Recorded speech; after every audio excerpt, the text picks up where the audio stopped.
Sir, ನಾವು ಎಷ್ಟು ಸಂತೋಷ ಪಡ್ತಿದ್ದೀವಿ ಅಂದರೆ ಆನಂದ ಬಾಷ್ಪಗಳಿಂದ ನಲಿದಾಡ್ತಾ ಇದೀವಿ. ನಾವು ನಿಮ್ಮ ಬಾಯಿಂದ ಈ ಪಾತ್ರಗಳ ಬಗ್ಗೆ ಒಂದೆರಡು ಮಾತು ಕೇಳೋದಕ್ಕೆ ನಾವು ಇಷ್ಟಪಡ್ತೀವಿ.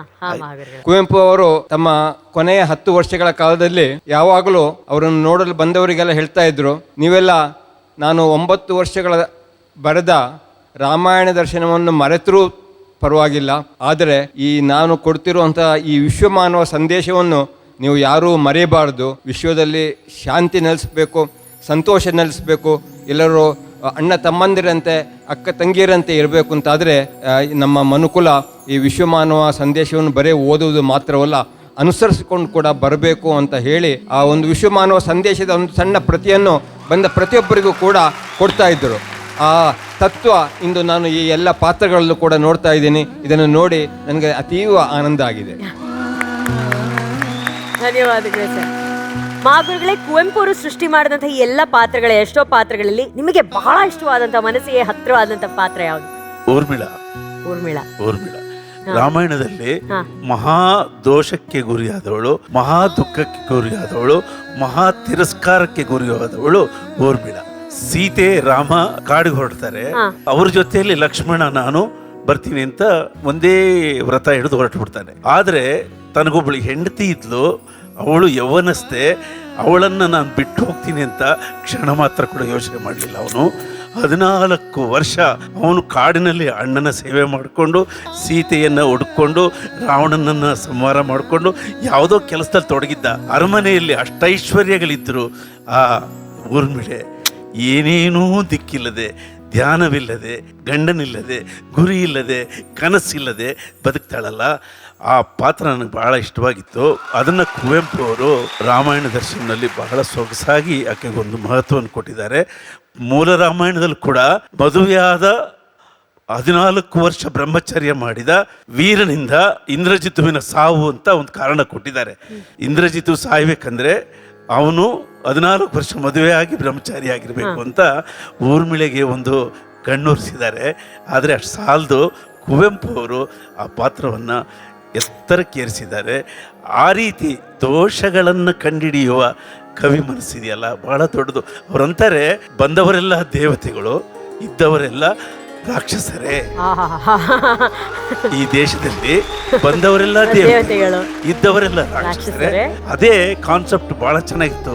ರಾಮ ಸೀತೆ ಜೊತೆಲಿ ರಾವಣ ನಡ್ಕೊಂಡ್ ಬಂದಲ್ಲ, ಅದು ಬಹಳ ಚೆನ್ನಾಗಿತ್ತು. ಬ್ರಾಹ್ಮಣ ಶೂದ್ರ ಜೊತೆಲಿ ಬಂದ್ರಲ್ಲ, ಅದು ಬಹಳ ಸೊಗಸಾಗಿತ್ತು. ಈ ಜಗತ್ತಿಗೆ, ಈ ದೇಶಕ್ಕೆ ಬೇಕಾಗಿರೋದೆ ಅದು ಅಸ್ಪೃಶ್ಯತೆ ನಾಶ, ಆಗಲೇ ಉದ್ಧಾರ ಈ ದೇಶ. ಮೊದಲಿಗೆ ಈ ನಾಟಕ ಯೋಚನೆ ಮಾಡಿ ಬರೆದು ಎಕ್ಸಿಕ್ಯೂಟ್ ಮಾಡಿದ ಪುಣ್ಯಾತ್ಮನಿಗೆ ಒಂದು ನಮನ. ಇದನ್ನ ಆಕ್ಚುಲಿ ಪಾತ್ರಗಳನ್ನ ಸೇರಿಸಿ ಬರ್ದಿರೋದು ನಮ್ಮ ಸಾಗರ ಭಟ್ರೆ. ಅದನ್ನ ಹೌದು, ಸಾಗರ ಅದನ್ನ ಎಕ್ಸಿಕ್ಯೂಟ್ ಮಾಡಿದ್ದು, ಮೆಂಟರ್ ಮಾಡಿದ್ದು ಮಂಜುನಾಥ್ ಸರ್ ಅವರು. ಸೊ ಅವರಿಬ್ಬರಿಗೂ ನನ್ನ ನಮನ. ಸಾಗರ ಅಂಡ್ ಮಂಜುನಾಥ್ ಸರ್, ದಯಮಾಡಿ ವೇದಿಕೆ ಮೇಲೆ ಬನ್ನಿ ಪ್ಲೀಸ್.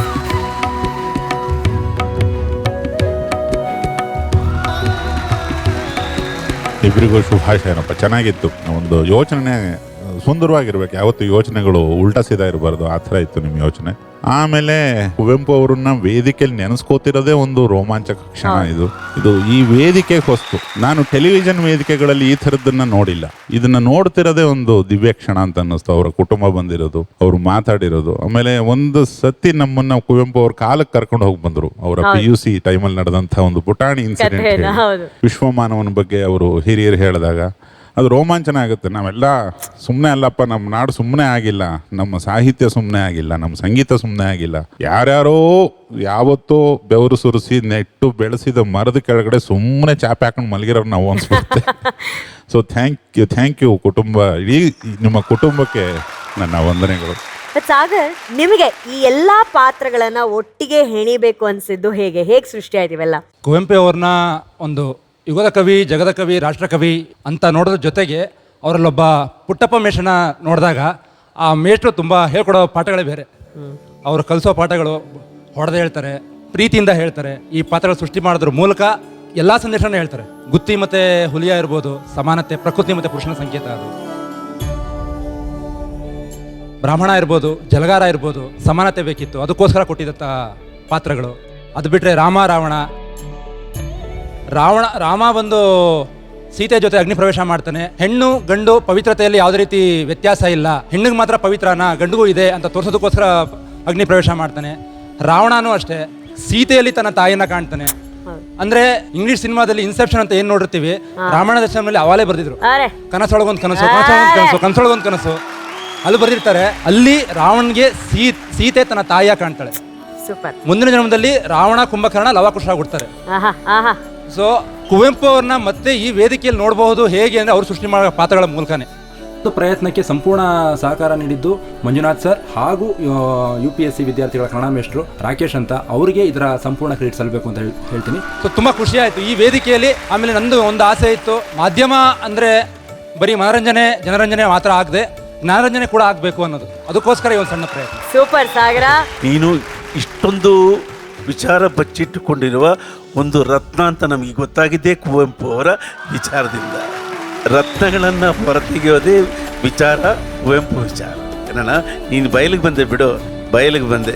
ಮಂಜುನಾಥ್ ಸರ್, ಹೇಗಿತ್ತು ಈ ಒಂದು ಸಿದ್ಧತೆ, ಅಂದ್ರೆ ರಿಹರ್ಸಲ್ಸ್ ತಾಲೀಮು ಹೇಗ್ ನಡೀತು? ಅದೇ ಆ ಪಾತ್ರಗಳನ್ನ ಈ ಮಕ್ಕಳ ಹತ್ರ ಮಾಡಿಸ್ಬೇಕು ಅಂತಂದ್ರೆ ಸ್ವಲ್ಪ ಕಷ್ಟ ಆಗ್ತದೆ. ಆದ್ರೂ ಇದೊಂದು ರೀತಿ ಏನಂತಂದ್ರೆ ದಸರಾ ಮಹೋತ್ಸವದಲ್ಲಿ ಸಣ್ಣ ಸಣ್ಣ ಸಣ್ಣ ಸಣ್ಣ ಗೊಂಬೆಗಳನ್ನ ಇಟ್ಕೊಂಡು ನಾವು ಮನೆಯಲ್ಲಿ ಪೂಜೆ ಮಾಡ್ತೀವಲ್ಲ, ಹಾಗೆ ಒಂದು ಉತ್ಸವದ ತರ ಕಾಣಿಸ್ತು. ಮತ್ತೆ ಇವರ ಒಂದು ಮುಗ್ಧತೆಯೇ ಅವರ ಮಾತುಗಳನ್ನು ಹೇಳುವಾಗ ಇನ್ನೂ ಸಲೀಸಾಗಿ ಜನರಿಗೆ ತಲುಪಬಹುದು ಅಂತ. ಧನ್ಯವಾದಗಳು ಮಂಜುನಾಥ್ ಸರ್. ಈಗ ಗುರುಗಳೇ, ಸಂಪೂರ್ಣವಾದ ಈ ಸೃಷ್ಟಿ ಇದನ್ನೆಲ್ಲ ನೋಡಿದಾಗ ನನಗೆ ಜಸ್ಟ್ ಒಂದು ಕ್ಯಾಪ್ಷನ್ ತರ ಮೈಂಡ್ಗೆ ಬಂತು ಅಷ್ಟೇ. Very humble caption. ಏನು ಅಂದ್ರೆ, ರಾಷ್ಟ್ರಕವಿ Kuvempu in Sarigamapa nutshell. ಎಲ್ಲೋ ಒಂದ್ ಕಡೆ ನಾನು ಓದಿದ್ದು, one of the greatest scientist of the world Albert Einstein ಅವರು ಒಂದು ಮಾತು ಹೇಳಿದ್ರು, I always wanted to know what God had in his thoughts ಅಂತ. ದ ರೆಸ್ಟ್ ಆರ್ ಡೀಟೇಲ್ಸ್ ಅಂತ ಅವ್ರು ಹೇಳಿದ್ರು. ಸೊ ಅದಕ್ಕೆ ನಮ್ಮ ರಾಷ್ಟ್ರಕವಿ ಕುವೆಂಪು ಅವರ ಒಂದು ಕೆಲಸ, ಅವರ ಒಂದು ಥಾಟ್ ಅನ್ನ ಕಂಪೇರ್ ಮಾಡಿದಾಗ, ಆ ಒಂದು ಲೀನಿಯೇಜ್ ಅನ್ನ ತಗೊಂಬಂದಾಗ, ಅವರ ಒಂದು ಪ್ರಶ್ನೆಗೆ ಕುವೆಂಪು ಅವರ ಉತ್ತರ ಏನು ಅಂತ ಹೇಳಿದ್ರೆ, ದಟ್ ಎಸೆನ್ಸ್ ಅಂತ ನಾನು ಏನ್ ಹೇಳಿದೆ, ಓ ನನ್ನ ಚೇತನ ಆಗುನಿ ಅನಿಕೇತನ.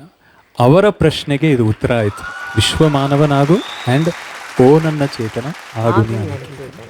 ಸೊ ಅದನ್ನ ಮಂಜುನಾಥ್ ಅವರು, ಸಾಗರ್ ಅವರು, ಐ ಥಿಂಕ್ ಆ ಟೋಟಲ್ ಎಸೆನ್ಸ್ ಅನ್ನ ಇನ್ನಸೆನ್ಸ್ ಜೊತೆ ಪ್ರೆಸೆಂಟ್ ಮಾಡಿದ್ದಾರೆ ಇಷ್ಟೇ. ಸೊ ಹಾಗಾಗಿ ಥ್ಯಾಂಕ್ ಯು, ನಿಮ್ಮ ಥಾಟ್ ಪ್ರೊಸೆಸ್ಗೆ thank you. So thank you ಮಕ್ಕಳೇ, ಎಲ್ಲರೂ ತುಂಬಾ ಚೆನ್ನಾಗಿ ಪರ್ಫಾರ್ಮ್ ಮಾಡಿದ್ರಿ. God bless you all. Thank you so much. Thank you ಗುರುಗಳೇ.